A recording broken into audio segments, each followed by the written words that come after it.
Live everywhere. Daily Co's Radio on netrootsradio.com presents David Walton. Kagro in the Morning Show.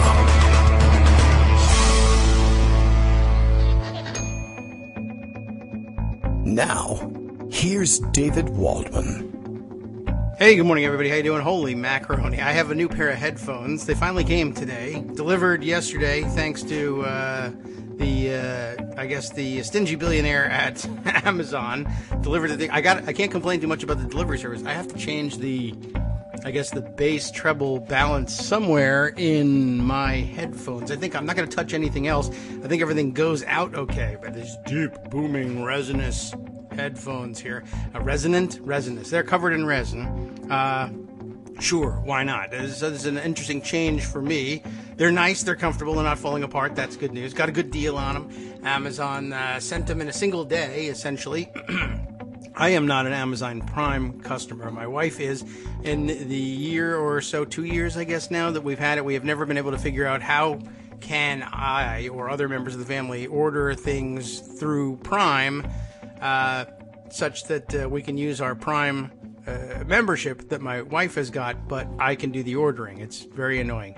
Anyway, it was helpful for them to be able to send this to me. They had a good deal on them. I didn't select the overnight shipping because I, myself personally, not a Prime member. And they said they would be coming on Wednesday. They sent me the notice that they shipped yesterday, but then they showed up yesterday too. I live like around the corner from one of the Amazon warehouses, and essentially they can, for no additional cost, deliver to me like any Prime customer, but I haven't paid them. So instead of just sending the delivery when I order it and happen to have it show up as though I were a Prime customer, they make me wait. And they say, well, rather than shipping this thing to you last Wednesday when you ordered it, we'll ship it to you next Monday, thinking it'll get to you on Wednesday, 2-day delivery like everybody else. But instead it just gets picked up in the morning and dropped off in the evening at my house.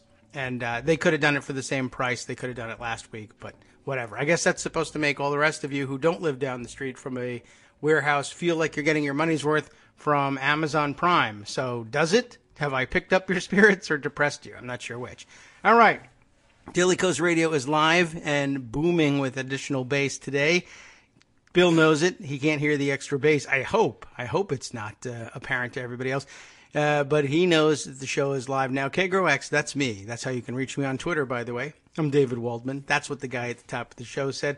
I announced that Trump has officially changed the words of our national anthem to blah, blah, blah, blah, blah, blah, blah, cheeseburger, blah. Well done, Bill. Probably about right. Pretty much what he thinks it is. I think he knows the parts about bombs bursting in air.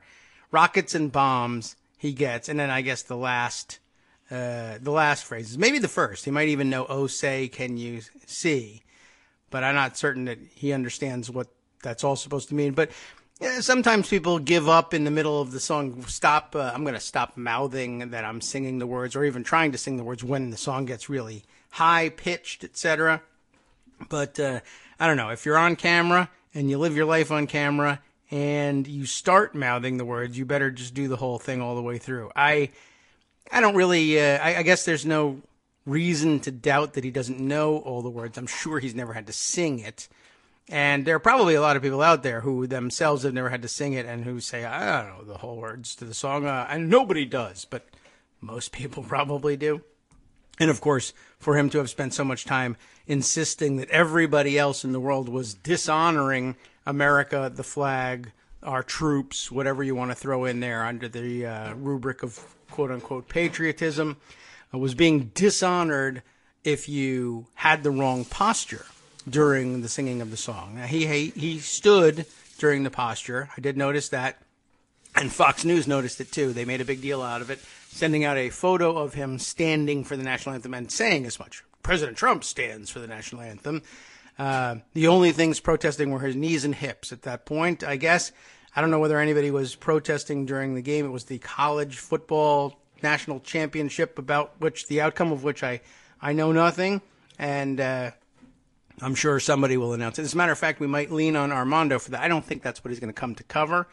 But 2-hour school delay, you may or may not have guessed from noise in the background today, and it's not much. Nothing you can do about it. We're going to have to live with it, just like this booming bass in my ears. 2-hour school delay, our frozen tundra slowly thawing. It should be fine today. I think we're going to be temperatures in the 40s the next couple of days.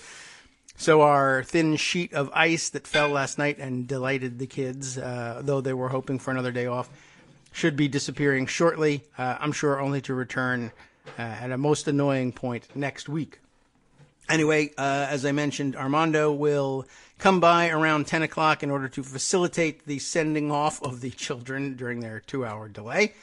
And all should be well, and we'll see him about the 10 o'clock hour. In the meantime, many things to catch up on. One thing I did not mention yesterday, though it had already broken and many of you were talking about it. I didn't really know exactly how to treat it, and I still don't. But the news is that special counsel Robert Mueller apparently preparing to ask for White House clearance for an interview with the president in connection with his probe, his Trump-Russia probe, and really Trump whatever else I can fit in there probe, just to make sure you cover all the bases. And, well, there's some question, as there always is, about exactly how a White House can and should respond to something like this. There's not much question about how a White House should respond to a request like this. They should offer up complete cooperation at this point. These battles have been fought. Presidents have resisted in various ways in the past. And I am sure that this White House, even if for some reason it was conventional wisdom inside the White House counsel's office that, yes, eventually we must comply, very often you find White Houses will say, we also need to resist to a certain extent, simply to sort of assert the special place and privilege of the White House and not roll over for special investigators, and make sure that each subsequent special investigator knows the presidency is a special office and has special restrictions and ought to be, in their view, afforded special consideration in arranging interviews. Normally, law enforcement decides it's time to interview you. It's just time. They issue a subpoena and they tell you when and where. But with the presidency being so important, and executive time being so important to this president, he has to sit on the couch and watch television and live tweet it. And that can't happen just any time, even though he's got the world's biggest TiVo. So, you gotta make allowances. And that actually kind of becomes important in the calculus of all this. Normal presidents are busy, and they will push back on requests for interviews. And sometimes, let's see, we've seen everything from flat no, at first anyway, to I will only answer written questions, to I will only submit to an interview so long as you don't subpoena me and don't make it a sort of formal demand. If you make a pleasant, personable sounding request, I will comply with it. There's all sorts of game playing that goes on around it, and some of it is driven by the White House counsel's office and the constitutional lawyers who often work there, or whoever you can find in this case. Your real estate attorney, whoever you bring with you to the White House if you're Donald Trump. But people want to play those games. They've been, training all their lives for a constitutional confrontation. And it makes a difference to them to say, well, I didn't answer a subpoena. Not only the optics of having to answer a subpoena, but also for preserving presidential prerogatives in the future. You say, well, if you invite me, I'll comply, and I will, even if I intend to answer questions as though under subpoena at a time of your choosing, whatever. If you don't call it a subpoena, then there's no precedent for subpoenaing a president. And normal and even relatively responsible White House counsels will want to leave that legacy behind for future presidents. Now that we know that people like Donald Trump can become president, it's a less attractive option to try and maintain the prerogatives of the presidency, knowing that he could absolutely, another nut job could absolutely be elected, and he would rely on precedents set for and by other presidents who actually work for a living, know what they're doing, aren't incapacitated mentally, etc., aren't toxic narcissists, whatever you want to hang on this particular president. So there's some question about the nature of the compliance. There ought not to be any question. Again, if this was a normal presidency, Trump is on record to the extent that you can ever put that guy on record. I mean, we have a recording of you saying this. It's just you didn't mean it even when you said it. I don't know if that'll excuse anything. Maybe if you were, if it was a criminal trial for the perjury involved, like you said you were interested in testifying, but you really didn't mean it when you said it. We could hang that on you. You'll never get a conviction on that. But anyway, he has been on the record saying, I'm 100% willing to testify, to answer questions, to testify under oath. As a matter of fact, that's another big sticking point in the negotiations. If you invite us, we'll attend as though it was a subpoena, but you can't call it a subpoena, and there can be no oath, so that you can't hang us for perjury either. But I'll answer truthfully, and sometimes, those conditions are agreed to. We've even seen conditions involving, like George W. Bush gets to bring his live phone a friend option. I'm going to bring Dick Cheney along with me, and it's okay because I'm not under subpoena, and this isn't a formal inquiry. You're just having a conversation with me. Happens to be about the subject of the investigation, for which anybody else might be under oath, but not me, and so I'm bringing a friend along with me. So people are fighting about the conditions under which he'll answer. I think the idea of having him answer written questions is pretty much an open invitation to cheat. Just the president won't answer those questions. And I think that's probably was the case even with other presidents who asked to answer written questions, that it's just not usually satisfactory. But there's lots of writing about the precedents of things and how things are supposed to work. But I still haven't seen any discussion about how they might work if Donald Trump just says, no, I'm just not gonna. I've got a piece here from NBC News, which is some of the latest. I guess this is yesterday's writing about it. Trump probably could not refuse Mueller's subpoena to answer questions. That's if we raise it to the level of issuing an actual subpoena, at which point the White House and the special counsel the White House counsel, I should say, at the very least, and the special counsel will be more or less at open war. If it comes to an actual subpoena, they'll fight tooth and nail, I think, to avoid the issuance of a subpoena. But if your insistence is that you simply will not testify, period, you won't come in under oath and be interviewed in an open, not an open session, obviously, but, in an open fashion. That is to say, no pre-submission in writing of the questions you intend to ask, etc. Just straight up, prosecutor gets to ask whatever questions they want. They'll fight about that. And if it comes to a subpoena, the White House counsel will have their back up about this. Anyway, Pete Williams, allegedly, put this piece together for NBC News. And this is all to inform you about the legal and political atmosphere surrounding such a situation when special counsels or independent counsels ask for presidential testimony and the president's a normal person and subject to the normal rules of politics and the law. This is how it goes. But keep in mind through all of this that Donald Trump Donald Trump himself certainly doesn't care at all about precedent, what it means, what it says, or the legacy he'll leave behind either. People in the White House counsel's office might, but it's less obvious than ever before that they care. And there's always the ultimate question of, well, what are you going to do if I just don't do this? and Republicans in Congress don't want to impeach me and just will refuse. What are you going to do? And the answer, obviously, it's not obvious. The answer at this point is, I think, nothing. Like literally nothing. We'll talk a little bit more about that, and maybe Armando wants to address some of that up near the 10 o'clock mark.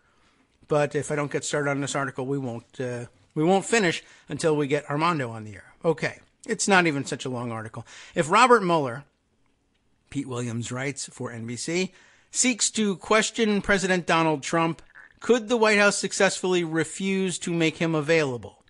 I believe the answer is yes. It should not be yes. It's never been yes before, but the answer now might be yes. Like anyone whose testimony is sought by a grand jury subpoena in a criminal case. The president could cite his Fifth Amendment right not to testify against himself. Such a move, however, would carry significant political risk. And it would. I'm not trying to contradict Greg here and say, LOL, YOLO, nothing matters. Things do matter. They just don't necessarily lead to the places we were taught in constitutional law that they would lead to. We never really, truly contemplated the possibility that a separate branch of government would forego its prerogatives entirely, because the Founding Fathers told us flat out that they wouldn't. They would jealously guard their prerogatives, and that would keep the system ticking in times of crisis.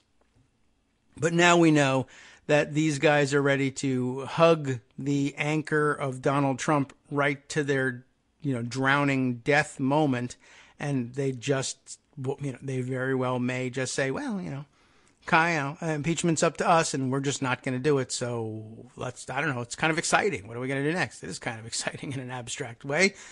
It's terrible, but interesting. Just like the old, allegedly old Chinese curse of may you live in interesting times. Never have had a Chinese person confirm the existence of that as an old adage among Chinese folks. But if you see one around, if you see Confucius, ask him.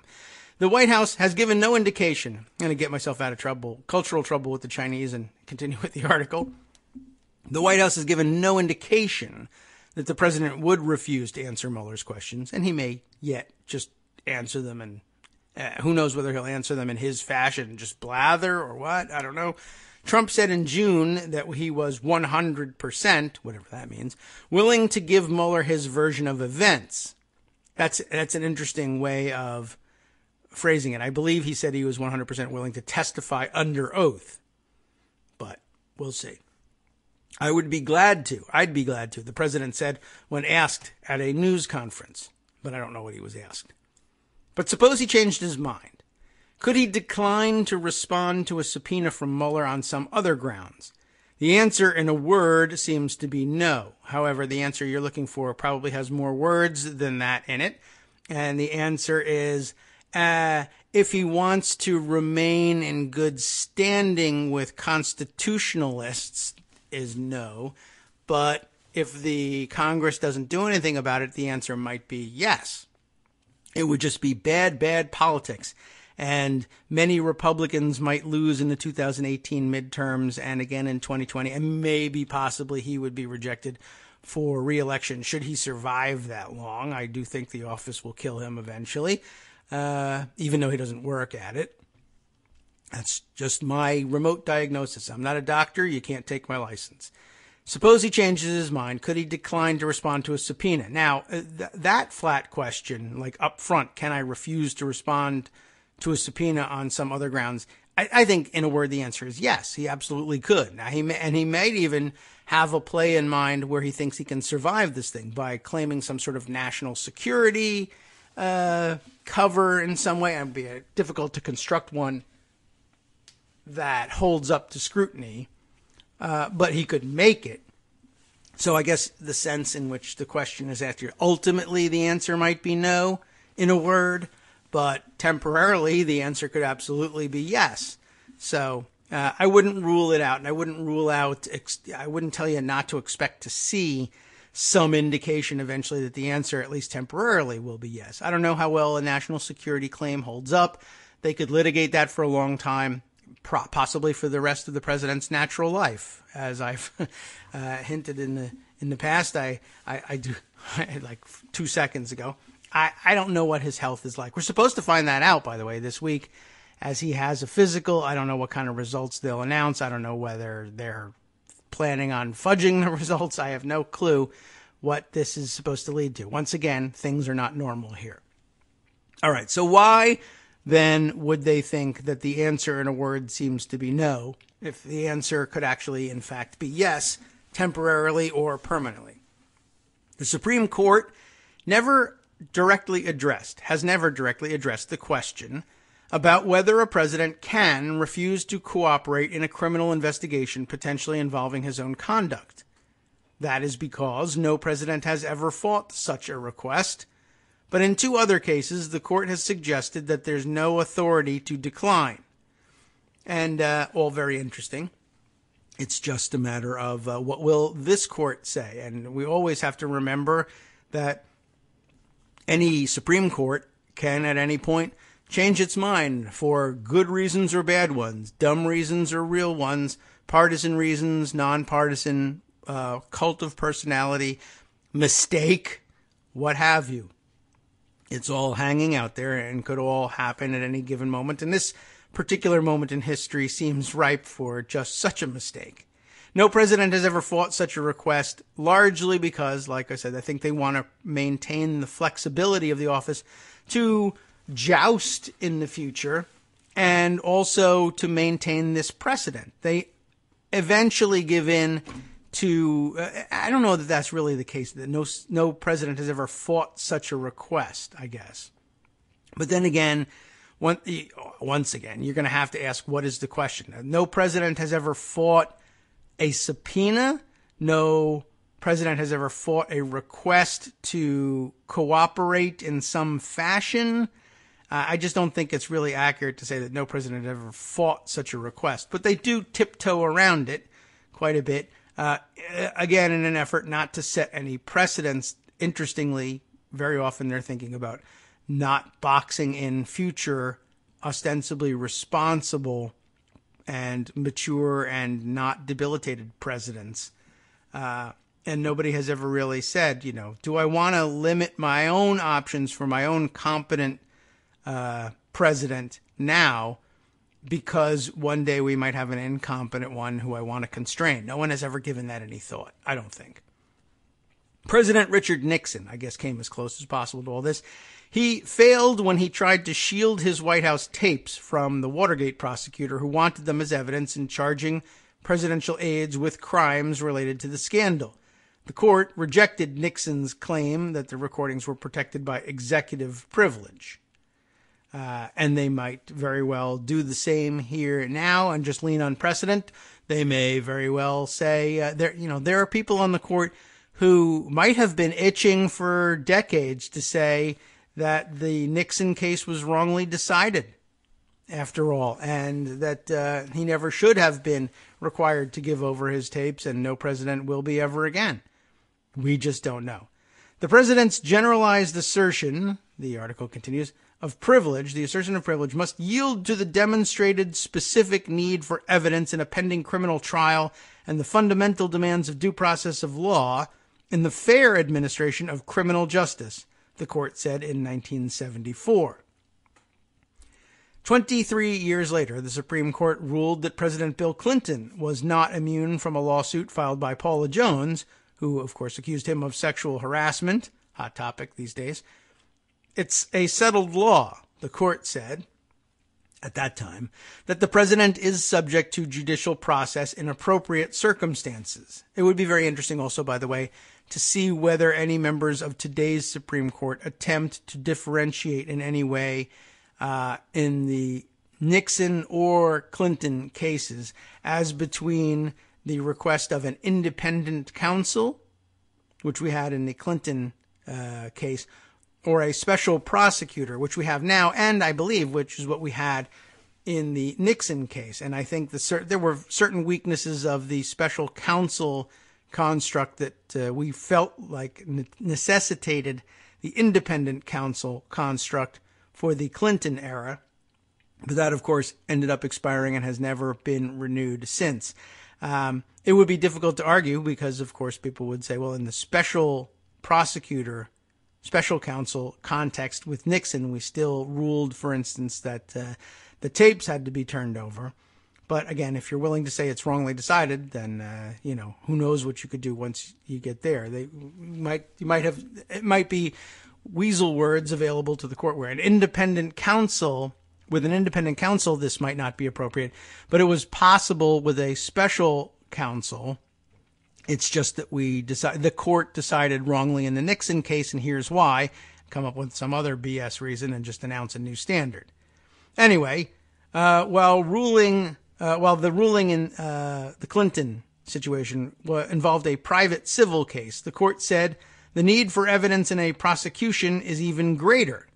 And that's true. And we would have a prosecution going on here. We have made clear that in a criminal case, the powerful interest in the fair administration of criminal justice requires that the evidence be given under appropriate circumstances, whatever that may be, lest the very integrity of the judicial system be eroded. And they, of course, will be interested in the judicial system to some extent. I don't know how this court feels about it, but that court certainly was happy to defend its prerogatives. Two former White House counsels under Republican and Democratic presidents agreed Trump would have no legal grounds other than the Fifth Amendment to reject a subpoena for his testimony. None that they've invented to date, anyway. Both spoke on condition that they not be identified. Not really sure what they would be worried about in that case, but they should probably say you could speak up without too much fear about that. Except maybe being quoted in a newspaper article doesn't really give you enough opportunity to expound on the various constitutional theories that really would come into play on this. Don't quote me because I could be wrong. I guess that's probably not something they're going to include in the article, but I bet anything that people were willing to say it. Anyhow, we'll be back after our first break. After this.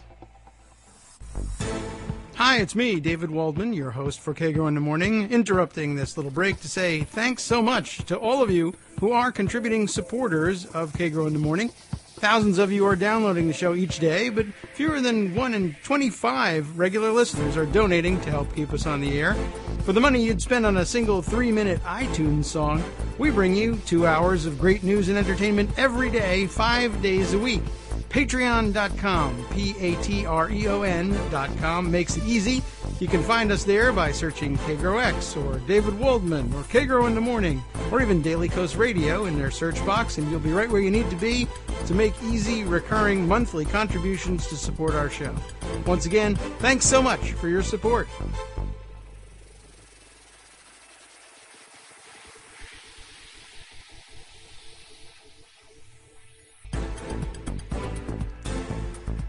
Welcome back now to the Kagro in the Morning Show. The booming bass resonating in my ears. Still not really quite used to it. Shouldn't have taken the headphones off during that brief break.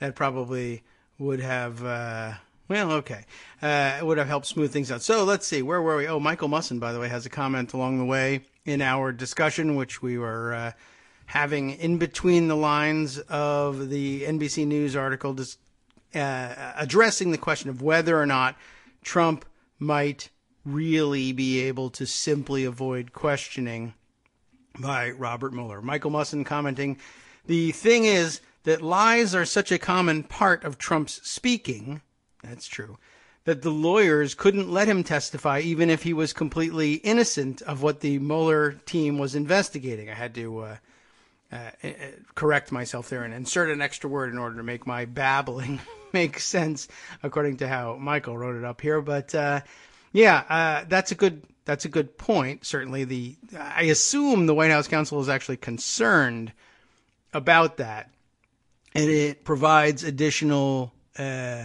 reason for them to want to avoid actually testifying at all. And I'm sure that they'll first ask to be allowed to submit their questions, or to force the special counsel to submit questions in writing so that they can formulate somewhat coherent answers.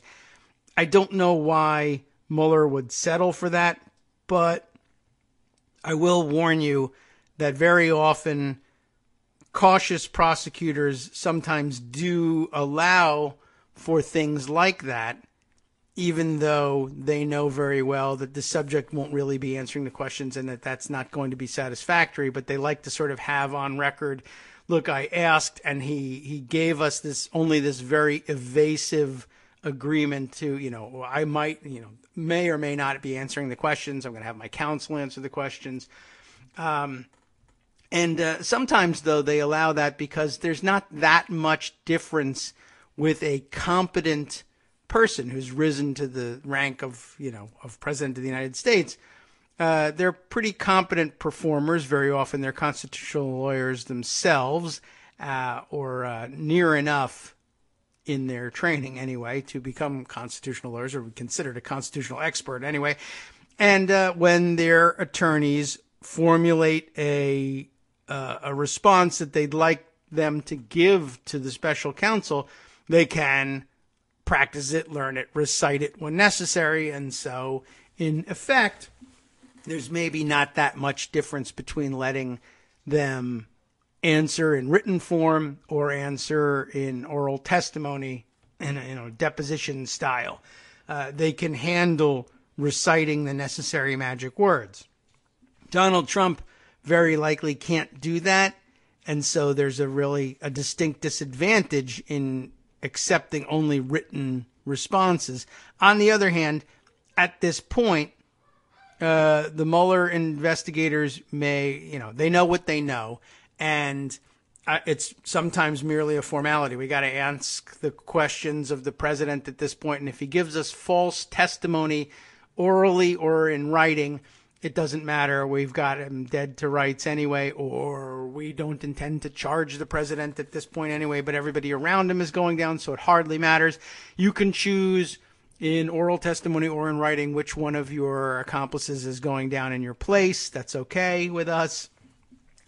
Sometimes the special prosecutors are conscious of the possibility of bringing down an administration and what that might mean in terms of national security, and might back off unless they're absolutely certain that this is necessary for the national security. Now, this is not a normal situation, so I don't know how they're considering these things. And really, even in a normal consideration of things, it's difficult to know how they would calculate that out. Anyway, let's see. What other interesting comments might we... Oh, look at this. Armando is preparing already for his 10 o'clock appearance. He says, I'm 25th Amendmenting Kagro X on Daily Kos Radio at 10. It's a coup. Tune in and I'll explain how Kagro isn't inspiring. We'll start, of course, as all coups do, with some patriotic music. I do know the words to the national anthem. So, okay, he's all set up for taking over the show at 10 o'clock. Good. All right. Well, at least we have that on hand and set up.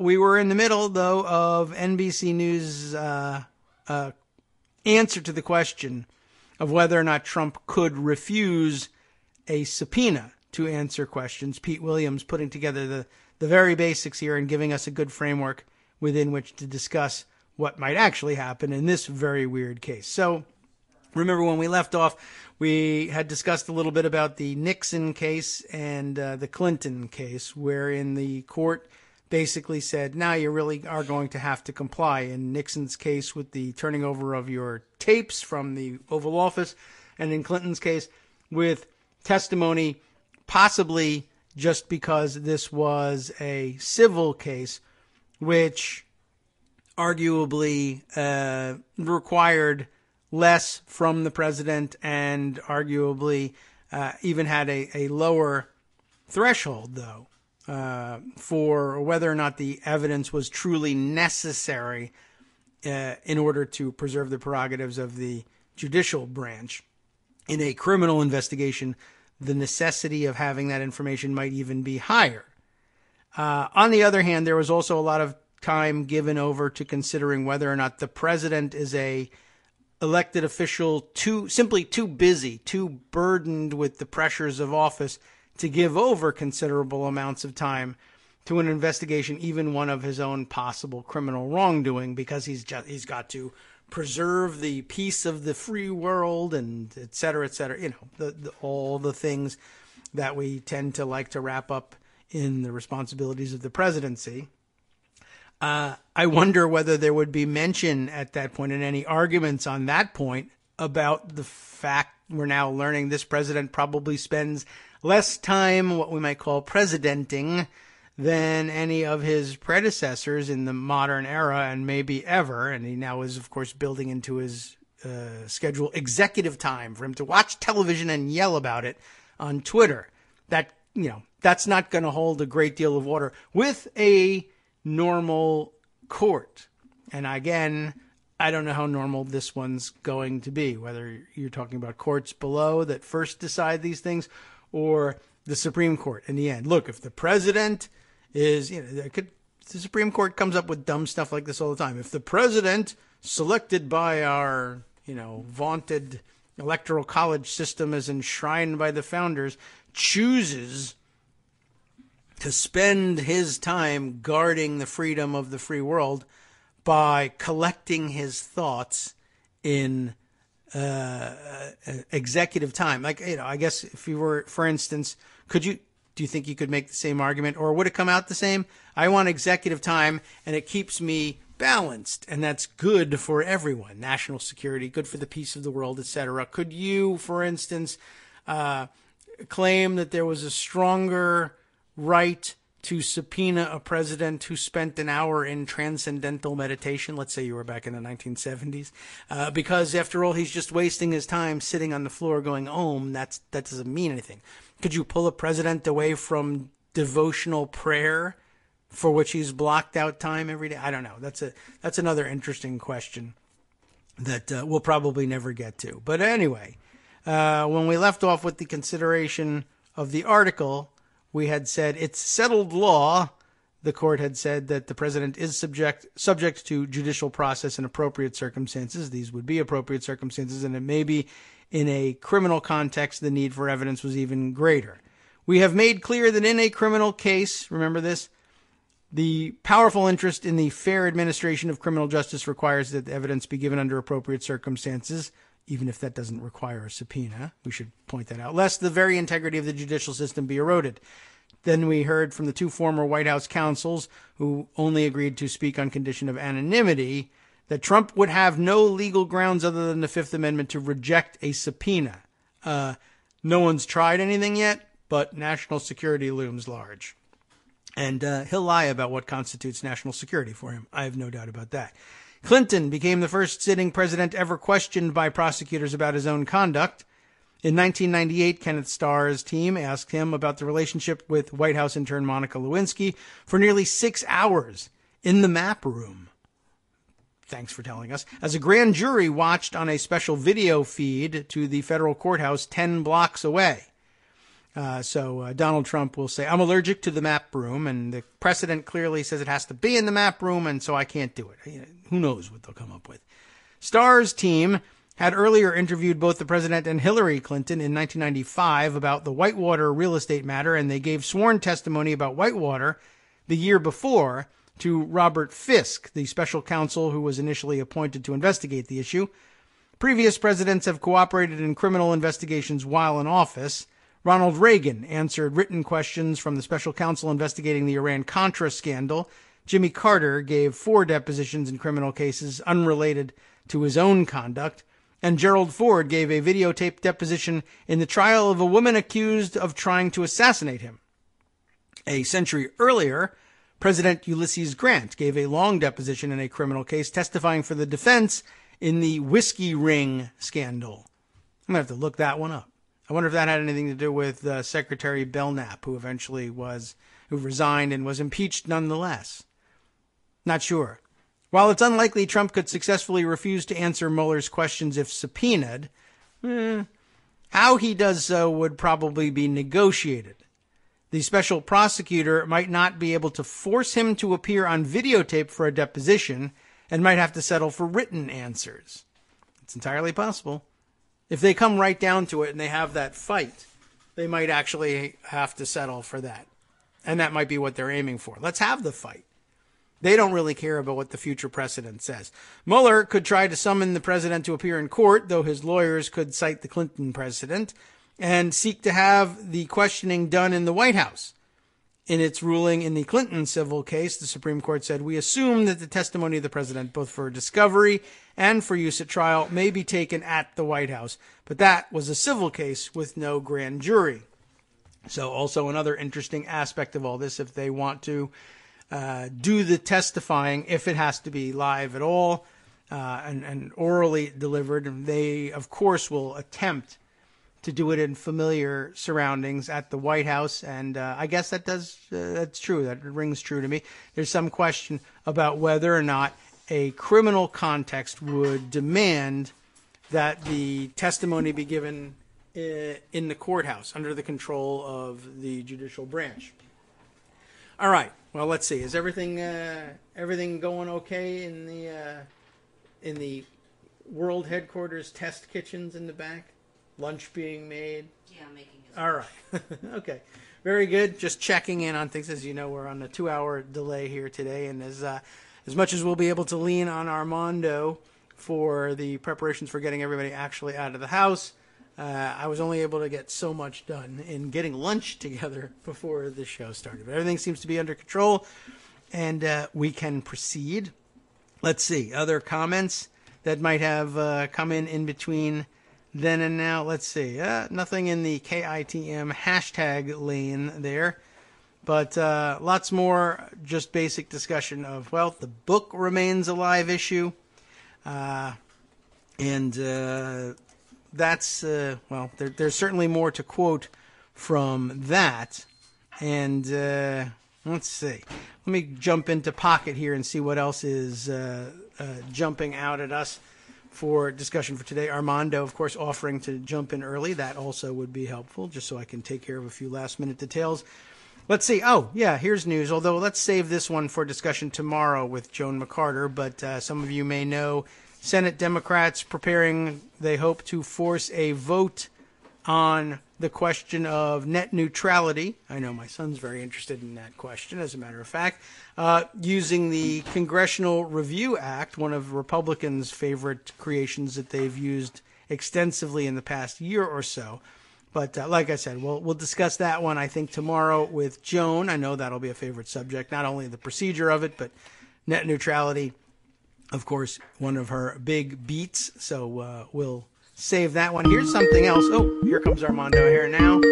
Our favorite chimes. Here we are. Hey, good morning, Armando. How you doing? Hey, David. How are you this morning? Harried and busy, yeah, but you, okay. You sound a little harried, so I thought I'd jump in and start talking early. Okay, well, that's certainly fine. That way I can make sure that everybody gets every bit of their stuff together and everybody's cool getting ready in the morning. But yeah, well, as you know, we had the extensive discussion. I don't know if that's something you wanted to chime in on at some point or if you had something else in mind today. But yeah, the Mueller subpoena issue, should it come to a subpoena. About Trump? About Trump, yeah. I mean, look, it's clear. You got it right, U.S. v. Nixon. When a criminal investigation is involved, the executive privilege is, well, it's rebuttable, but it's almost automatically rebutted because it's clearly material and necessary to take the testimony of the president to discover, to do on 2 points, obstruction of justice. Yes. Which I believe is clearly actually, I'm going to say 3 points. But the obstruction of justice, the question of conspiracy to have foreign agents interfere in our election. That actually, if you've read Bob Bauer on it, is something that's been very much undercovered by the media, which is terrible. And just a preview, I'm going to spend an hour railing about the media if you give me the full hour. But that's what's upcoming. I'm going to talk about the reaction to the book. Everybody knows which book I mean, and the New York Times is jihad against the book. They really wanted to publish that book first. Well, he did, and and I'm sure it has errors. Yeah, but, the New York Times has motes in its eyes that maybe they should address before they start pointing out everybody else's errors. I think that they had their own book in the works, and they're upset. Well, Maggie Haberman does have a book, and that's a clear conflict. And frankly, Oop, now I can't hear you. Oh, there you All are. right. Okay, back again. But to get back to the Mueller thing, there's as I said, the obstruction of justice, the conspiracy to violate federal election laws by taking consideration from a foreign entity, Yes. which the Trump campaign absolutely did. They attempted to. If it's what you say, I love it. Right. And we'll make sure there's no Magnitsky law here in exchange. I mean, I think the case is pretty easy to make. I think people are wrong. I think the case is easy right now. It's, well, I don't see obstruction yet. I do see obstruction myself. And I know you get it to a jury, and the jury, I think, would convict. And we'll see where Mueller ends up. He's probably cautious, and he may not do the things I would do or an aggressive prosecutor would do, but we'll see where that ends up. But we're talking about whether he should testify on those 2 points clearly. Then there's the third one, which is raised by the book and one that people talk about a little bit more now because of the book, which is something you and I talked about for 2 years. Trump's money laundering operation for Russians. Okay. Which one is this? Was it an article you're looking at? Well, it's been mentioned. No, there's no article. Oh, okay. There should be more articles, but there aren't. But the book talks. I saw a tweet anyway that quotes Michael Wolff saying that the Trump real fear is investigation of his financial dealings. That has come up, by the way. I mean, where did I see this? And I think I put this aside somewhere. There's been the book brings up, and I guess we learned on Friday in the backlash from the Mercers against Bannon. There was some discussion. It's interesting. It straddles like 2 or 3 important storylines at the moment. The dossier storyline and the money laundering storyline. That if not what became the dossier, then certainly the idea that there was background information to be dug out in opposition research and presented in dossier form against Trump. Not only did we learn that what really did eventually become the dossier started out as a project funded by a big Republican donor who wanted to stop him from getting the nomination, but now it turns out that the Mercers, who were so outraged and ostracizing Steve Bannon and cutting him off, having been so instrumental to his so-called political success, they too were funding a similar effort early on, probably on behalf of Ted Cruz, and Bannon was a partner in doing so and shopping around information regarding Trump's money laundering activities on behalf of the Russian mob. So interesting. Yeah. And now, of course, they're outraged. How could anybody say such a thing? You were doing it. You were funding it. Oh, yes. Well, I now hate the guy who said that we were doing it. And I also think that the dossier that was eventually developed, which is also true, is horrific evidence of bias against Trump. But mine wasn't. It didn't exist. I don't know. Yep. No, listen. I mean, remember who Trump was. I mean, the Mercers, Bannon, they were behind Cruz for good reason. Cruz was a racist, but also a crazy conservative. You know, Trump would make noises that, and plus Trump's just nuts. I mean, and incompetent. I mean, everybody could see that. Ted Cruz is a bad person, but you know, he has a modicum of competence. Trump doesn't. Modicum. Yeah. Yes. Right. A scintilla, if you prefer. All right. But you know, Trump's a buffoon. Everybody knows. It seems pretty clear. Oh, now this is. Are you on the phone? Yeah, I'm on my phone, right. Unfortunately. You have to stay put. How about now? I'm going to pick the right spot and just stand there for now. Yeah, you'll have to stay put at least during the brief break around the 10 o'clock hour when I take off for a few minutes. Right. Then you'll launch the counter. But the reality is, it's not surprising. First of all, there are people running against them. They should have been doing opposition research on Trump, right? Yes, and I'm sure that they were, and they now want to hide that. That's the case in every election, and Democrats and Republicans alike who go through a primary. Course. So I don't know why they pretend they weren't doing it. But I know Right. why. I mean, the point isn't so much who was doing it. What did you find out? Is really the point, right? Yes, that's true. But they are busy hiding it because this president is more vindictive and childish than any other in the past. It would have been understood. Of course, you were doing opposition research on me when we were running against one another in the primary. Just don't release it now is all I ask. That's the understanding among adults. Whereas, with this president, if you find out, even if they never release their information, if he finds out that you were conducting routine opposition research about him, he'll get angry. He'll veto your bill. He'll make up a nickname for you. He'll try and ruin you somehow. Right. So anyway, to get back to the Mueller testifying story, I personally think there is no plausible scenario where Trump agrees to be to testify. And people say, well, he's done 30 depositions or however many depositions he's done. Listen, I'm a civil litigator. I get lied to in every deposition I take. Lied. I mean, deliberate falsehood they're told me. There's nothing I can do about it. Yeah.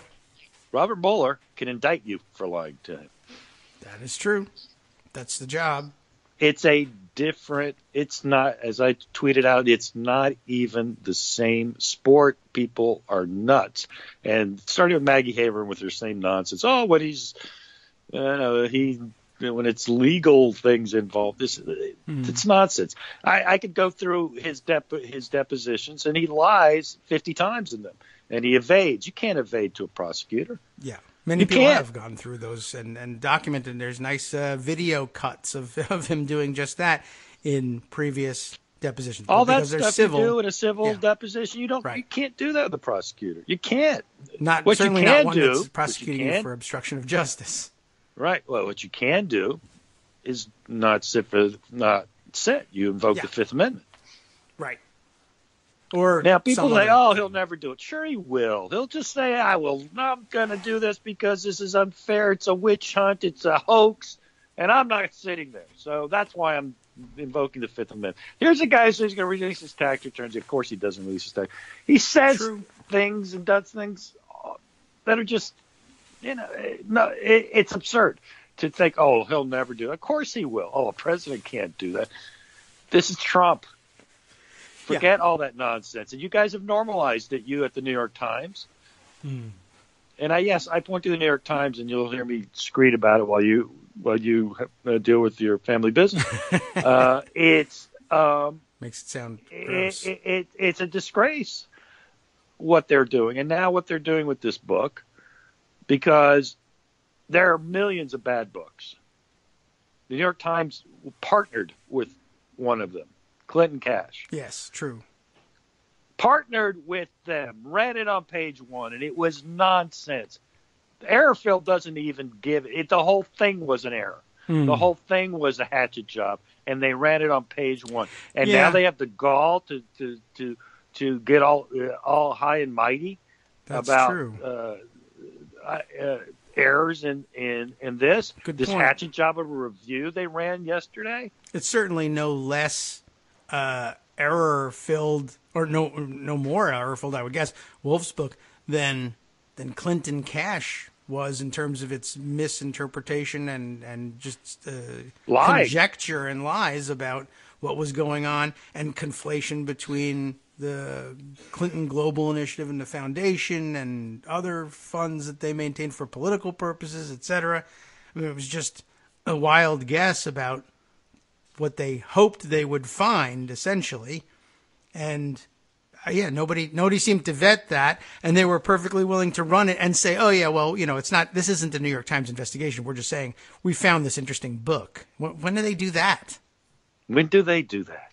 They've never done that. Nah, not that I'm aware of. Right. David, how are we handling the break? The break, I'll take us in and out of the break. Oh, okay. And then at Just about wanted to be sure. Yeah, then I didn't know if it was afterwards an automatic thing that happened. Okay. it is, but we can't have such fantastic music on our part unless I press this. Yeah, Unless you press we'll the right handle it button. though. I have until at 10:02 I will walk out the door. Unless you press your big button, right? Yeah. Right. Yes. It's oh my much God. bigger. Yeah, and so just to preview what's going on for the period that David's away, I'll be railing and ranting about this because I've never seen anything like it, and it's frankly outrageous, and it shows why you're sap to subscribe to the New York Times. The New York Times needs to be discredited as an institution. Its mantle of paper of recordness must be stripped. We must expose the New York Times from top to bottom. And frankly, it's one of the most important political projects that Democrats could have. I think Democrats should declare war on the New York Times. I thought Hillary Clinton needed to declare war on the New York Times. And she didn't. I remember having a big fight with Joe Conason about it in 2015. Fights. A disagreement. We didn't fight. We just disagreed on what she should do about it. So, but anyway, I've got 9:58. The break is at 10. The break is coming up in about, in a few seconds we'll start our music. The break is just the 1 minute break from 9:59 to 10. So, all right. As a matter of fact, 5 seconds from our music. Exciting. Right. And that'll give us 30 seconds to get out for the break. So, okay, we have our 30 seconds here. All right, so when I come back, Kagro will be deposed. I will be the new king of Daily Coast Radio, at least until I expect it'll be a short reign. Yes. Shorter than Lady Jane Grey's. That's true. But we can, by all means, continue the conversation at that point, so that I'll be able to chime in as well. There we go. It won't be a filibuster. All right, we'll be back then after our 1 minute break starting right now. Welcome back now to the Kagro in the Morning Show here on Netroots Radio. About to take a brief break for the next 10 minutes or so. Armando in the Morning Show. I'll be rejoining Armando shortly after I get everybody out the door to school during our 2-hour delay special that we're running here today. Thanks for coming by today, Armando. The floor is yours. I think you did a pretty good job setting things up before the break. And everyone's always on board for a good New York Times rant. Yeah, they're going to get it whether they want it or not. Okay, you go. I'll be right back. Thanks. All right. Good morning, everybody. Yes, as I previewed, I'm going to rant a bit about the New York Times, which I've been ranting about for probably a decade now, but vociferously in the last 2 years. But any progressive, liberal Democrat who continues to support the New York Times is a sap. You're a sap. The New York Times is not reliable. Its modus operandi is destructive to the country. And it has so much to answer for that it will never answer for because they are so arrogant that they won't even address or try to improve. You're an idiot if you subscribe to the New York Times. You should be condemning the New York Times every day, all day. You should treat it like Fox News. Indeed, Fox News is more admirable. Fox News is more transparent about the fact that they are Trump TV. The New York Times pretends to be the paper of record. And they'll report, this story and that story. Look at this story on page 16. But look at how they covered Donald Trump now. Look at how they covered him during the campaign. Look how they covered Hillary Clinton during the campaign. Clinton Cash, which we were talking about before. A completely fraudulent book. The New York Times did an exclusive deal, ran stories based on a completely fraudulent book on page 1 for days. And now they have complaints about Michael Wolff's book about Trump? Are you kidding me? This is an outrage. Every single person who supports or subscribes to the New York Times is a sap. You're an idiot.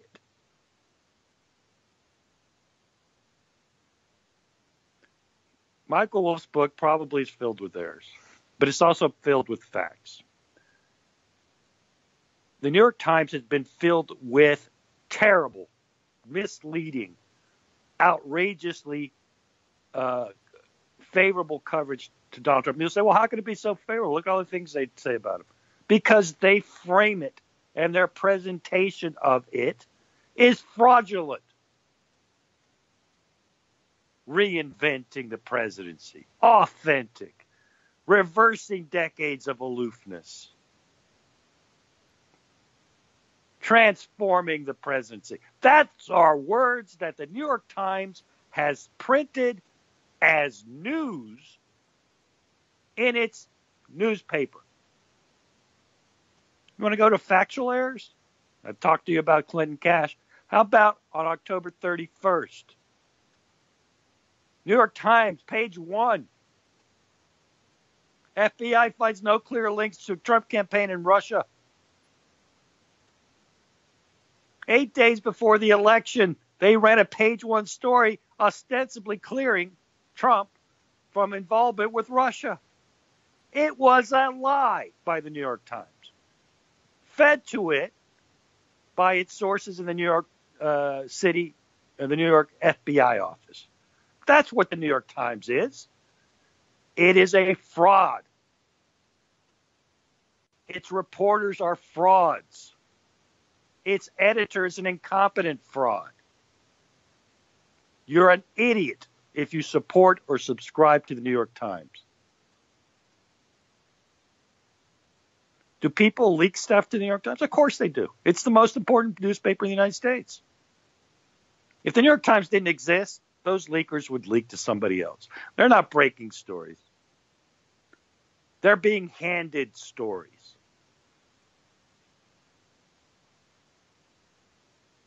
Michael Wolff practiced access journalism.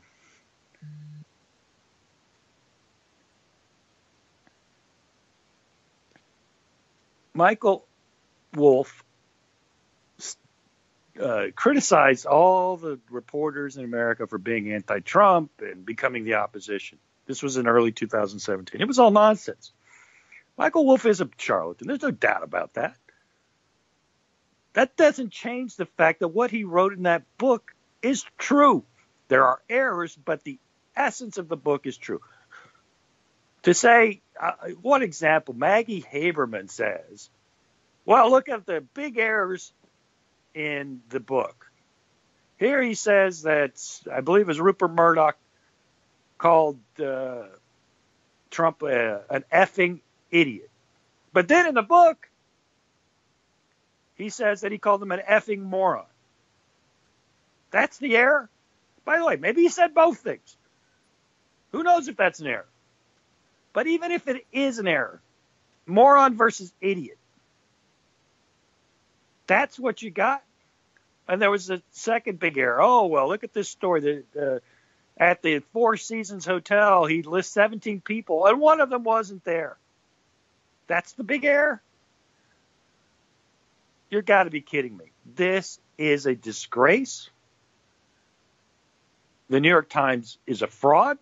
Its reporters are frauds. You are a sap for supporting or subscribing to the New York Times.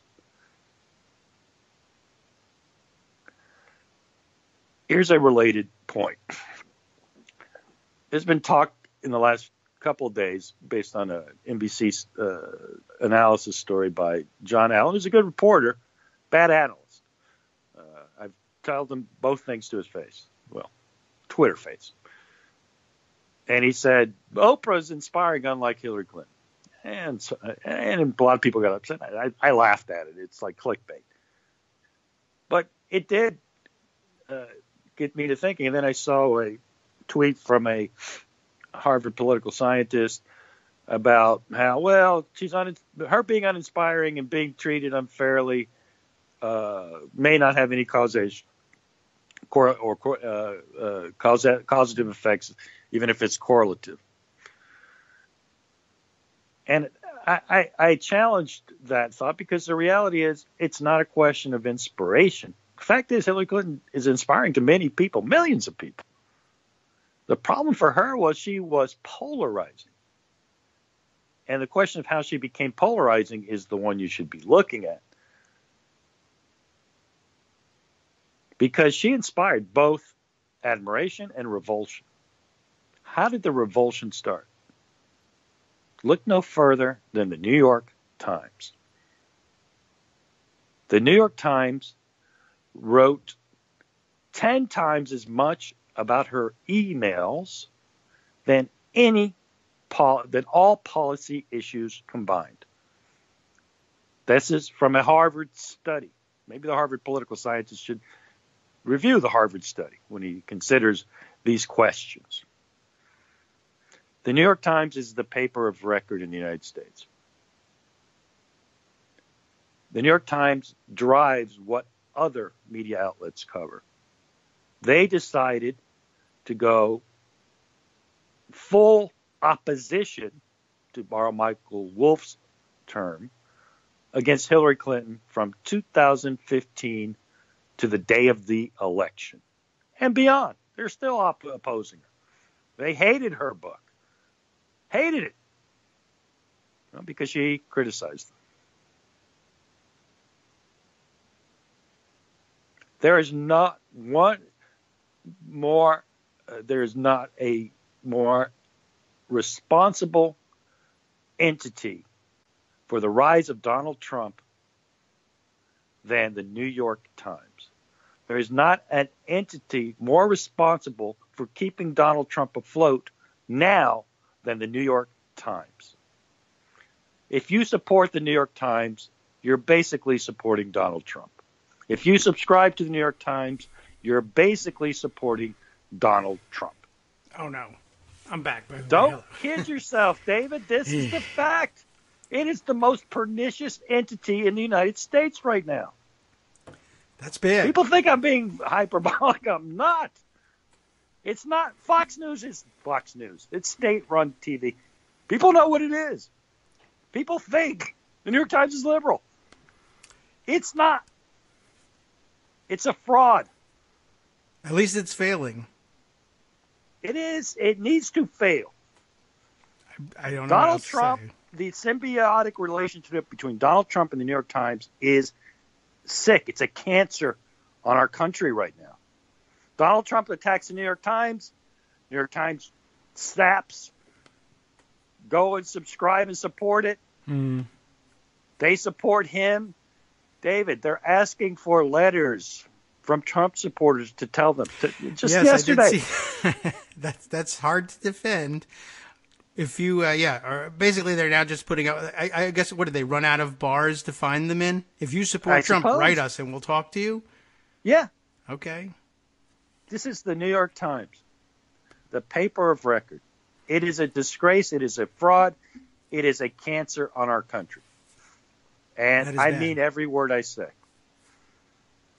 Okay. I need access to those articles. I do access journalism. What am I going to do? There's two easy ways to cheat them out of money. Oh, okay. You can go incognito and find different devices, and you can get your 10 free every month. If you have 2 or 3 different devices, you can get 30 New York Times articles a month. That should suffice. All right. That's number one. Number two, generally, whatever they report gets reported elsewhere. That is usually true. So you don't really need the New York Times to see what the New York Times is saying. And then, of course, the real easy way to see how bad they are, if that's what you want to see, is read the Twitter feeds of their reporters. Their Politico reporters. The politicization of the New York Times is another undercovered story. Politicoization. Yeah. Politicoization. I get you. Meaning the taking of reporters from Politico and making them your stars. Yeah. Maggie Haberman, Politico. Glenn Thrush, Politico. Oh, Ken Vogel, Politico. Jonathan Martin, Politico. that's a good point. It's true. The best kind There are of no point. reporters in the political desk of the New York Times. They're not reporters. They're access hounds. Now, people talk about, well, and I see Jay Rosen talk about this all the time, the balance of access versus not access. And in fact, Wolf himself, Michael Wolf, addressed it yesterday morning on Joe Scarborough's show. And he called them all good reporters. He is a charlatan. I'm not going to deny that he is a charlatan, but that doesn't mean that what he wrote in that book is wrong. And I remind you yet again, the New York Times ran on an exclusive deal on page 1, Clinton Cash, Breitbart book, and treated it seriously and as if it was factual. So don't give me this BS. I guess, I could certainly wait for things to come out in the Washington Post, too. And they usually does. It's only a matter of minutes and sometimes hours before the same material is covered better in the Post. And the funny thing is, the one guy who's actually pretty straight shooter, and he's made his mistakes, is actually the guy who got the interview of Trump that got, roundly criticized. And sometimes it'll happen. And the thing about, I understand everyone's point on the interview, but I don't. I think the problem wasn't so much the interview as how it was covered by the New York Times. The fact is, the interview was fodder for other media outlets to rake Trump over the coals.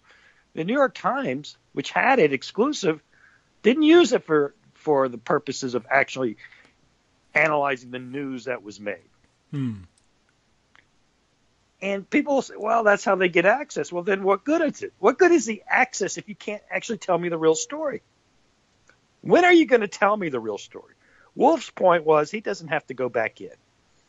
They do. Okay. Well, do they? Yeah. Do they really have to go back in? That's a good question. And it reminds me, every once in a while, we just realize that we're just working under one theory of journalism or another. There are other ways to conduct responsible journalism or irresponsible journalism, if that's what you're into. But like when we debate whether or not there really is an imperative in the economic side to maximize shareholder value, or whether there really is just a completely different construct that works within the context of capitalism just fine, but that de-emphasizes, the primacy of the shareholder and considers them instead a high-ranking, but not necessarily the only one or the top-ranking stakeholder. Similarly, I guess that's maybe what Jay Rosen would say he was talking about, balancing access journalism with other kinds of journalism. But you could do pretty good reporting without ever setting foot in the building, or make the getting kicked out of the building part of the news and still tell the truth in an unvarnished way. Yeah, David, here's the problem. The political reporting is different than other types of reporting. If you're reporting on the stock market, it went up, it went down, certain stocks went up, certain stocks went down. Those are, plain unvarnished facts. Politics, and the optics, they love that word, right? Yes, right. What does that mean in terms of, quote, facts, unquote? Nothing. In fact, I was saying yesterday with Greg that I think optics is just their code word for, it actually ends up being a code word for including all the context and nuance swirling around a situation that they dismiss as gossip column writing when Wolf does it. And when they do it, it's consideration of optics. You know what I mean? That he gathers intelligence in gossipy ways, gossip that's swirling around on the party scene, which is easy to dismiss because it's, frivolous sounding. But when serious reporters do it, and they don't have a source that'll go on record, or these are the things I'm hearing, or here's what pundits are saying, or this is the talk around town, they put the optics label on it, and it's okay. That's Washington. New York, it's gossip. Washington, it's optics. Same thing. David, there is a scene, and I don't know if it's in the book, because I've actually never read the book All the President's Men, or at least I don't remember having read it. But I did see the movie, and I like the movie. There's a scene when Watergate is still the two young cub reporters, or youngerish reporters, Woodward and Bernstein, who were just Metro reporters. They weren't even political reporters. They weren't even anything. And they were digging and doing their work. And then the guy who runs the politics shop for Washington Post is like very skeptical. How come nobody's on it? What's going on here? How come the top guys? And the reason is the top guys are all access guys.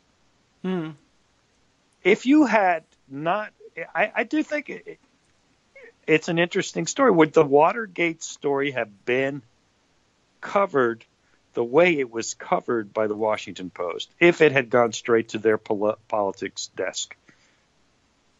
Probably not. People would have been worried about access. They would have been spun. It would have been some little story and so on. But for whatever reason, Bradley kept the Woodward and Bernstein, who didn't have access and didn't have, at the time, Woodward, of course, is now, a ridiculous person. Right. But he was just a young reporter. Then he didn't really have sources, except he did, of course, did get Deep Throat. But, Deep Throat is, I think, an overrated character in the entire story, in that they still had to go get facts. Being waved on or off being right is nice, but it doesn't really answer questions you would have to do with reporting. Look, the great scene in All the President's Men at the Library of Congress, when they pan out before computers, they're going through all the records, right? Okay. That's what reporting is. It's not having someone drop a leak on you. Yeah, I guess both things are valuable, but what's the more valuable one? Not the one that someone wants you to know. It's the stuff that people don't want you to know. Things get compartmentalized. I guess that's considered investigative reporting, and some people value that more highly than I don't know what we call it access journalism, but I don't know what the practitioners themselves call it. What was one of the best pieces of journalism of 2016? I don't know. David Fairhill. Okay. Yes. Agree. Oh, 2000. Was he 16, 17? 2016. 16. Okay. All the foundation stuff. Yes. The fake charities, the everything. Yeah. I will agree. That was terrific. To the military. That's true. He never went to the White House for that. You're right. He never went to the White House once. No one would. He was just some kid. Yeah. He was nobody. He called everybody on the list. Here's a list. I'm going to work my way through it. Did you ever get money? Did you ever get money? Did you ever get money? And then he just told everybody what he did as he was doing it and showed everybody the notebook on Twitter. That's true. That's how it caught on. And he never went to the White House. And had he gone, they would have said, this is all lies. And he would have had, I guess, in order to justify the expense of the cab or metro ride or Uber or whatever that he took to the White House, in order to get reimbursed for that, he has to show, here's what they said. They said it was all a lie. All right, go put that on the front page. All right, good, thanks. There, now you have access. They told you it's all lies. The facts tell you you're right. The White House tells you you're wrong. When the White House speaks, page 1. When you go to the library or pick up the phone, A23. Yeah, that mindset is poisonous. I mean, it is true. That's definitely in there. I mean, the White House said it. That's a page 1 thing. A guy from a heart disease charity in Palm Beach, that's an A23 thing. Who's he?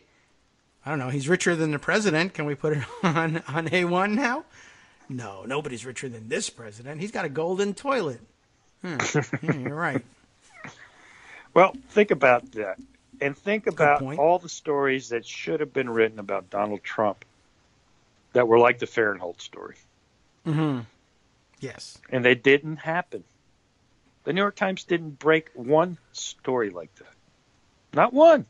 And I guess we could also, might as well throw in, technically, the paper of record, whatever, but the New York Times is also the hometown paper of Donald Trump. Arguably, no one should have known him better. The tabloids knew him better, but they're not the papers of record. Can't have that. The person who knew him best, and unfortunately was in ill health and then passed away, the late great Wayne Barrett. Wayne Barrett should have been hired by somebody just for this election. That's probably true. You have subject matter experts here. New York would be swimming in them. There are people who are... You know who knew nothing about Trump? Politico reporters. Had no idea. Yeah, well, they were probably mostly too young. If you didn't grow up in the New York metropolitan area, you would have no idea, I don't think, about what Donald Trump has been to New Yorkers and, the northern New Jerseyans for 30 years. The idea is, I don't know, the rest of the country, I assume, had a different reaction than the New York metropolitan area did to the idea that Donald Trump was going to run for president, whether in 2000, whenever he first tried it as a Reform Party candidate, or in 2012 when he hinted at it. It was a laughable, grotesque notion. It was a Simpsons episode. Like, in the future, something dumb happens, idiocracy happens, Donald Trump is the president. That was laughable cartoon material. And then I guess the rest of the country, maybe they didn't get the joke when the Simpsons ran it.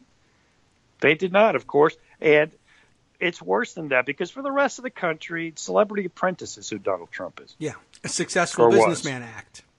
And then, of course, he became the racist in chief, which was a strange change. He was always a racist, but it never was a feature of who he presented himself as until Obama became president. It wasn't an angle on Celebrity Apprentice. He never said, you know what, I never hire black people. I always fire them. But those tapes got cut, probably. Yeah, that's true. But then he had Omarosa on the show, and she didn't win, but I guess that would have been his defense. But had it been a major premise of the show, maybe things would have been different. But they edited it out. I think one of the more important things we talked about early on in the election cycle was, it didn't make any impact really, but that's because the show is small. But reading the things about what the editors of The Apprentice felt, and the decision process that they went through, the editors and producers, to say, you know what, instead of making this a comedy about a buffoonish idiot trying to run a business and only being able to prop it up on either money laundering or inherited money, let's make this out like he's a serious and successful businessman with a real product, and then hire people off the streets. That's inspirational. Let's make that. They didn't see that as particularly dangerous. Who cares if people think Donald Trump is rich? They already do. We're not in 60 Minutes. We're just trying to make a show. And they had to make an active decision. Our first cut of this is, let's make it he's an idiot and a buffoon. And then they said, you know what? I think we can sell more product if we make it he's a serious businessman. So they did. They take tape that makes it look that way. And now he's the president because we could have a serious businessman. How many years have we been saying we need a businessman in the White House? Even if that's true, we'll see that again. Somebody else will run later and say we need a businessman's sensibilities in the White House. And people will say, but Donald Trump, he was a disaster. And Republicans will say he wasn't a businessman. Just like, George W. Bush, he wasn't a conservative. We've been abandoned. Well, the reality is Donald Trump wasn't a businessman. No, he wasn't. He was a failed bubusinessman, and then he became a TV personality. Yes, if only that option had been available to haberdasher Harry S. Truman. Yeah, he would not have needed his pitch. Right. It's remarkable how bad the media. But you're right, the New York Times, his hometown paper, was so bad, so out of touch with its own city. Yeah. That's weird. I don't know why. We've never really explored that angle of it. But I guess they thought they were too highfalutin for Trump coverage. They were. Always had been. I mean, right. Donald Trump is a New York Post and Daily News beat. We don't do Trump. Until he runs for president. I guess that maybe had something to do with it. We can only cover him highbrow. Well, we'll continue to explore this after a short break. Welcome back now to the Kagro in the Morning Show here on Netroots Radio. Armando is still with us. We have some loose ends to wrap up. The reviews are coming in, though, Armando. Everybody is scrambling to justify their New York Times subscriptions and or forswearing them. But lots of good reviews for your rant. So I look forward to rolling the tape back and hearing the bits I missed about it. But yeah, mostly head nodding. Can I respond to one that I think you and I both got from Arliss? Sure. I love Arliss. Arliss is terrific. And she says that the international bureaus are one of the few papers that provide extensive international coverage and support investigative journalists. Okay, the second part I don't think is true. The first part, that they do have international coverage, is true. Yes. And let me tell you why that's not a sufficient justification.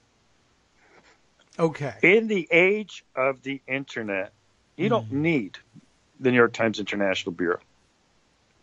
If you are personally interested, you can read any number of foreign newspapers that I have the luxury of also being able to read Spanish, so I can read in Spanish and English, and I can find coverage everywhere. If I can't read Russian, so I don't know if there's any free press in Russia. But my point being, that is something that's filled in just by too many other outlets to justify supporting what is still called the paper of records, complete and utter destruction of our country by way of its support through its actions, maybe not its intentions, of Donald J. Trump, the most dangerous man who's ever been president in my lifetime. There is no way that I think that a few international bureaus can justify supporting an entity that is so cancerous to the country. It's so that's tough my balance, response to ours. to be sure. Yeah, okay. Well, I will see whether there's any further response. Told us I'm certainly that there will be, and it bears further discussion. But like with most things, there are certainly ways to frame the situation that make you stop and say, I'm really having difficulty explaining how I could continue to support this thing is happening. Now, many other things are also happening that I may think are valuable, and they could become less valuable in the age of the internet. True. And we are only talking about a couple of bucks here. Maybe they can do without mine anyway. But it's a difficult thing to dismantling, if you could, the New York Times as a paper of record. While it certainly feels like a justifiable response if you come to the same conclusion about how much they've done to enable Donald Trump. It still leaves us with, okay, so post-Trump, is there an important role they could be playing, having learned a lesson, if that's the case, and what would it take to reassemble something as effective as the New York Times in that instance? And, the answer is, of course, once it's gone, it's gone. And, let's talk about that in two parts. A, the New York Times isn't going away. It'll exist. It's the New York Times. Okay. But so that guilt isn't going to be stripping on the me. New York Times of its authoritative paper of record status will not be so easy to build back, and I'm okay with that. The New York Times has been a terrible paper of record. I don't see any serious damage being done to anything if the mantle of paper of record were to transfer to another paper. I don't know how I could worry about that. That would be my only goal. They're not going to shut down. I'm crazy, but I'm not loony. They're not going away, but they can be treated as not the paper of record, right. which is Fair what enough. would be a goal, at least for Democrats and liberals. It's really my point. Because who is the base of the New York Times? It's us. We're the saps. That's why I say we're saps. They're doing you it. By the way, if the New York Times losing that mantle is no loss. How did the New York Times do on the wireless wiretapping story that Parleo pointed out to us? Points out again to remember the James Risen story. How did they do on Iraq? They blew it. There's the record. They're the paper of record, and the record is not a good one. David, how did they do on Whitewater? They blew it. So what exactly is this track record of great work? The Pentagon Papers is 50 years ago. How have they done since then? Yeah. Well, I don't know. I mean, maybe the only reason that the paper of record is they're the hometown paper also of that segment of society which thinks it's normal, I guess, this is a Washington thing, to be at breakfast at the Four Seasons, for instance, or, sure, I'm going tonight, no big deal, to a dinner party for 6 people in Michael Wolff's apartment, at which Roger Ailes and Steve Bannon will be in attendance, and we just do the dinner party thing, the New York upper crust thing. That's the paper they've got there, and I suppose if they had either grown up with the Washington Post on their doorstep or had been hobnobbing, had Washington been the focus of high society as opposed to New York, then the Washington Post would be the paper of record. The paper of record is that serious publication which is read by the rich and famous most often. Yes, and most importantly for my purposes, it's the paper that is the assignment editor for every other media outlet. Yeah. That's a big issue. They're the Texas School Board of Newspapers, and that's a problem. They're the Texas School Board of Newspapers, and that's the role that we need to strip from them. If they're just some paper, they're no denigration to the Los Angeles Times. But if it's the Los Angeles Times, then so what?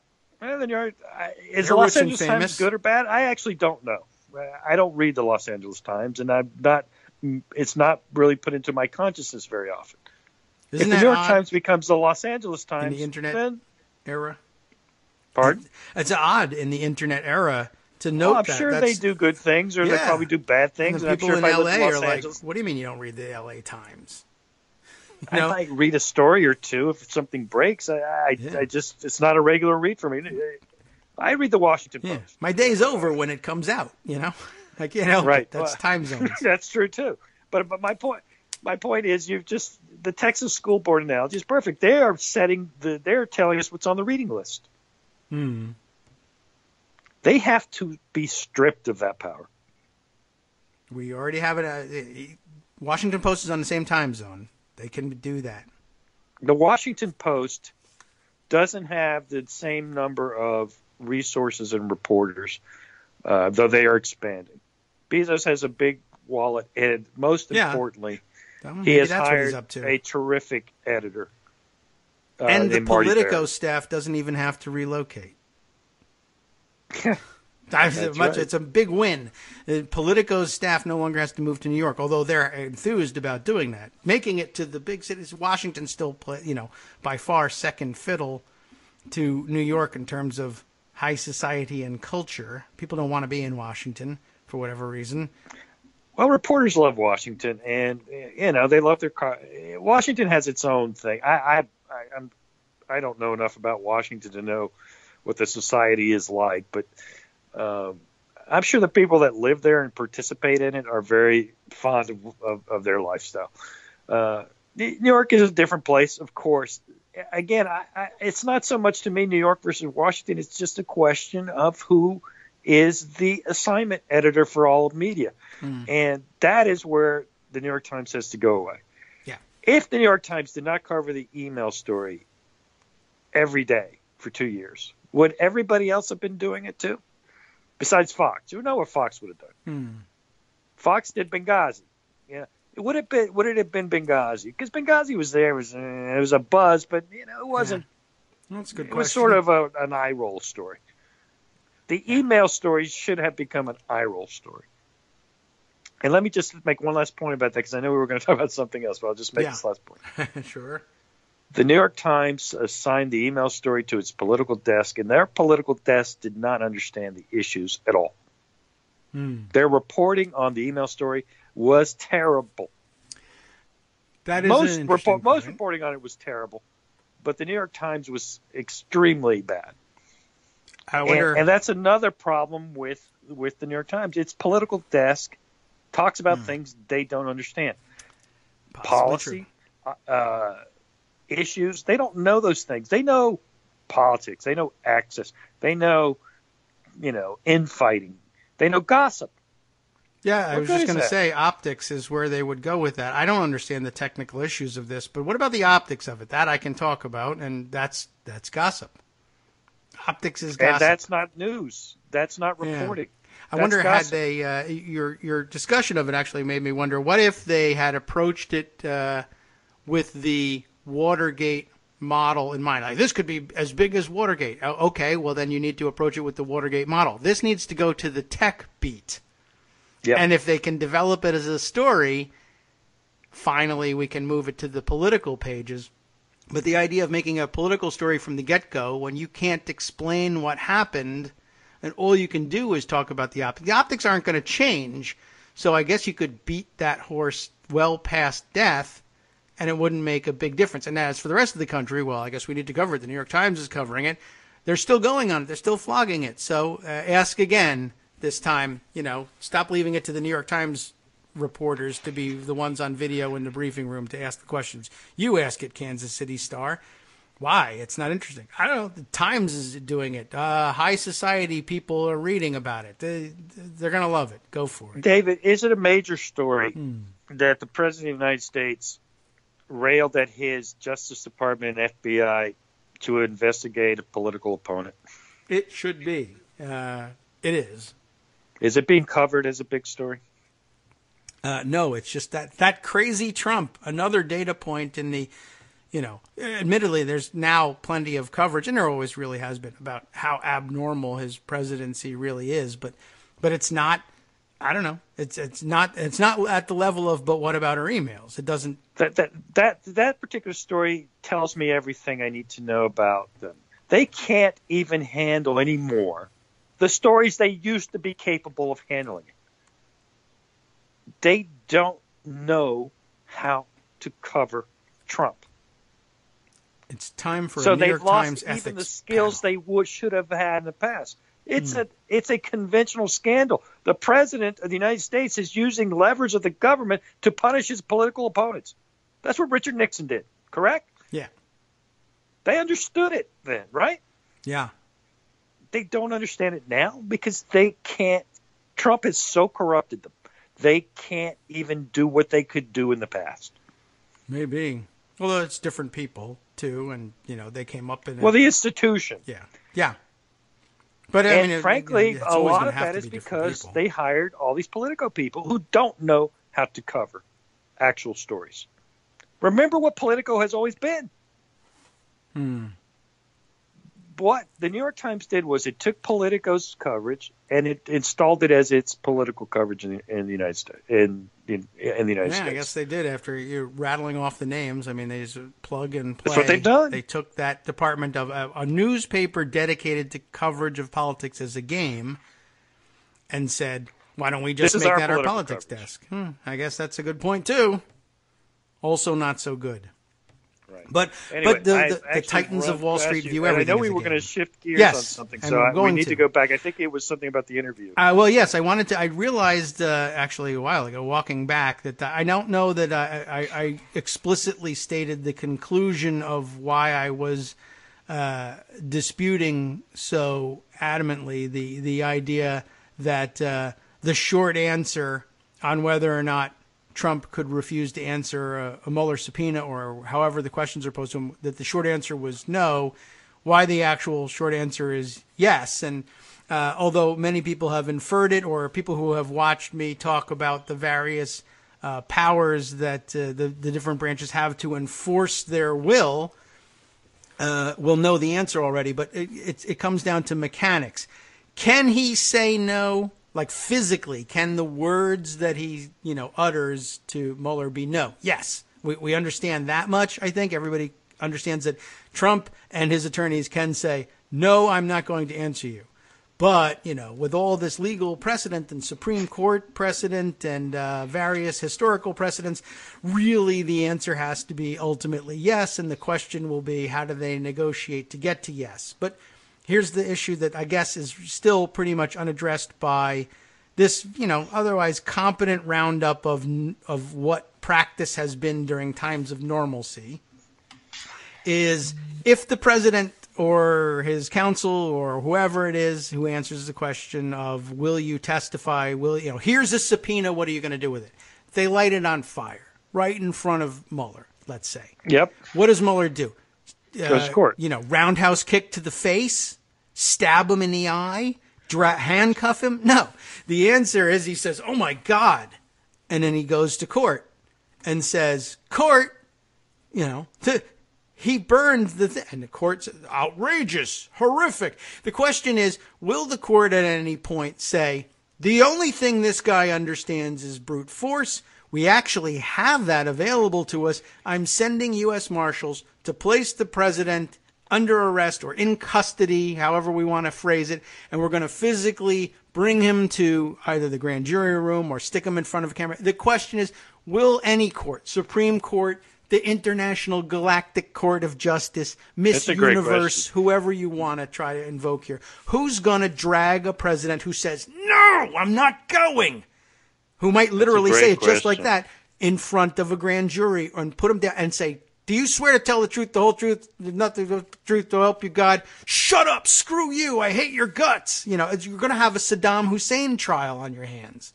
If you think you're going to get testimony out of somebody who's actually literally dead set against it because he doesn't give a good goddamn what it looks like, what it feels like, what it does to the country. Screw you all. I'm rich. I have a golden toilet. Eat me, essentially. Well, what happens in foreign countries, of course, in that type of scenario is there's a civil war. Yeah. That's also a possibility. The other things you got to hold out there is, well, the reason that never happens, or the reason it would be okay for the court to finally clap the president in irons if necessary is, well, obviously, as the founders told us, the prerogatives of the other branches are going to be jealously guarded. And they have checks and balances. And if he doesn't answer the judiciary branch, nobody is going to stand up and say, well, Article 3 courts, the way we've done to the presidency these days and making it an imperial presidency, as lots of people have complained about in the past, from a conservative standpoint, from a liberal standpoint, lots of complaints about, justifiably so, about the imperial presidency. The courts aren't going to slap them in irons. They're going to say this is a political problem. There is a solution, a political solution written into the Constitution, and they're going to throw the ball to Congress and say, we can't really do this. We can't impose the will of Article 3 judges on the Article 2, admittedly, presidency. I don't really know why they can't. They could. If you got people behind it, it would work. But they'll likely say, this is the sort of thing the courts have to stay out of. Now it's a pure question of politics. Will America tolerate this? And they then cue Congress, what do you say? And ultimately, they just say the remedy for this is impeachment. If the president won't comply with the court orders, the courts aren't going to unilaterally slap him in irons and force him to do this because, of course, there's another check out there, as the Congress could say, that's it, we're dissolving this court. With the exception of the Supreme Court, they could probably dissolve anything they wanted to. And if they, but would they? Of course not. That would be crazy. Would it be as crazy as seeing this happen? Watching the president light a subpoena on fire, flip him the bird, and say, "Kiss my ass. If you want me, come get me," and not impeach him? I don't know. Right now, we're watching them say, emoluments? Kiss my ass. If you want me, come get me. And Congress says, no. I think there's a historical analogy there, which is Nixon, after the United States v. Nixon decision came down on the tapes. Yeah. at least reportedly, he thought about not turning it over, even and defying the Supreme Court. Of course, Andrew Jackson defied the Supreme Court as well. Why did Nixon back down and resign? Because there was a political thing that was going to happen. He would have been impeached and removed from office. And that was because Republicans at the time, although they weren't in the majority, Republicans were saying, but enough of them were necessary. Yeah, we will do this. Right now, not only are there Republicans in the majority, which just makes things harder, but there's no indication of them saying, we will do this. We would, rather than have the country collapse into civil war or have a situation where there's a standoff between armed United States Marshals and the Secret Service. And we have to find out, ultimately, does the Secret Service say, I'm loyal first and foremost to my mission of presidential protection, or I'm loyal first and foremost to the legal orders of the Supreme Court under the Constitution, and I turn over my weapon. We're going to have to find out who shoots who gives up to who, rather than have that be the question, oh my God, who's going to shoot first, who will surrender, who will blink. Congress will say, better for the country to remove the man from office. But right now, this Congress says, if the Secret Service is willing to stand their ground and shoot the marshals on behalf of Donald Trump, Trump all the way, down with the marshals.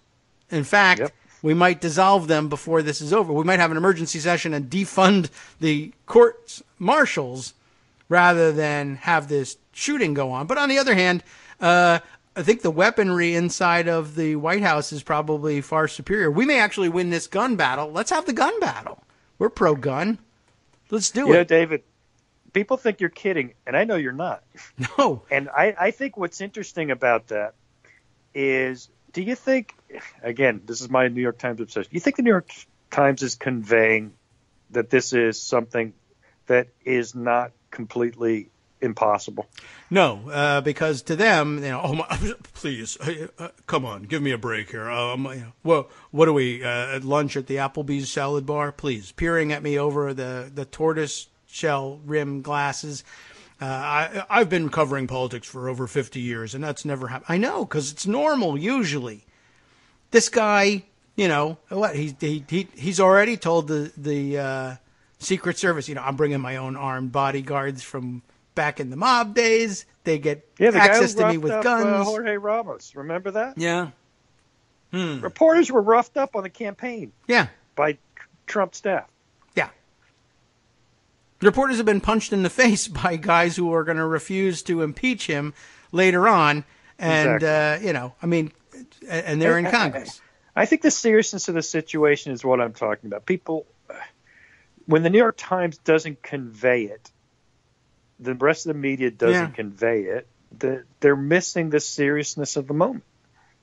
And your description was chilling, and yet it's not absurd. I mean, we've been down this road in other circumstances, and it's never come to drawn guns. But I mean, is there an administration in history? Well, maybe not in history. In history, you'll probably find some other ones. In the modern era, an administration that would get a bigger thrill out of winning an armed standoff with another branch of government. That makes me look strong. I'm a strong man. I love Duterte. I can't wait to get my hands on Putin. He's fantastic. I'm going to give him a massage. When I say I'm going to give my hands on him, I'm going to give him a shiatsu massage. Full body. Don't forget, he expressed an admiration for Rocket Man's rise to power. Mm-hmm. Yes. I admire that about him, he has said. Yeah, so winning an armed standoff between his troops with the biggest, baddest guns and the wimpy court marshals, though the marshal of the Supreme Court, look out, he could drag you off a plane, I guess, allegedly. But, yeah, I mean, I don't know that he doesn't want to have that confrontation. I don't know that confrontation doesn't go his way. And I certainly don't think Congress says, my goodness, now we're embarrassed. They say, well, I was caught off guard there. I would rather not have had that confrontation, but shoo, it's over. And as most people thought was going to be the case, the president, who is a superhero, not just personally because I love Donald Trump, but because presidents are superhero boogeymans these days, and Obama's going to come for your guns, and he's a dictator or whatever. We believe this about all presidents. Of course the president wins, because Nixon ultimately was right. When the president does it, that means it's not illegal. We did him dirty back then because the hippies won, and now we actually, have been dying to undo that for 30 years. There have been people who've made their careers relitigating Watergate and all the reforms that went along with it. And one of them was vice president for a while, Dick Cheney, and he's still alive. And his children are actually getting set to take on his legacy and continue that fight. There are people who thought that all of Watergate was wrongly decided, and they're very serious, or they're regarded as very serious. They have suits and everything, and the New York Times can't wait to interview them. They wrote books. Yeah. Silent coup. There you are. They now, wrote people books at the New York Times that, wrote those books too. That it was, they and by the way, that was the original deep state conspiracy. Yes. Right, that's true. So I guess we've come full circle here. Just as so we've come around to proving that Alex Jones isn't crazy, and neither are the sovereign citizens, by the way, who for the last decade have been insisting that the way to get out of paying your taxes is to incorporate yourself and recognize that everybody, they had some kind of weird theory about how everybody in America had a identically named corporation formed in their name by the government. And that seems a little bit weird, but we're actually now at the stage where suckers who are actual people are being asked to pay taxes, whereas people who have been smart enough to incorporate themselves as David Waldman LLC won't have to pay anything. Who's crazy now? Damn it. Yep. They got me again. Shoot. I hate being the last one to realize I'm insane. Oh, well, we've reached the end of the show successfully. That's good news. But yeah, the whole point of the first segment of the show was to get to the point of the mechanics don't work. The question ultimately will be, is there a department of government who will be willing to say, you're testifying, you're doing it in a courtroom alone, and you're doing it now, and all these guys with guns who are here to protect you are going to have to stand down while I put you in handcuffs if necessary, stuff you into that car, and drive you to the courthouse. Is everybody cool with that? And unless everybody says, yeah, I'm cool with that, you don't have an answer. You don't get your testimony. Robert Mueller is quote unquote right. All the very serious people say, this is an outrage. And you don't get testimony. Now what?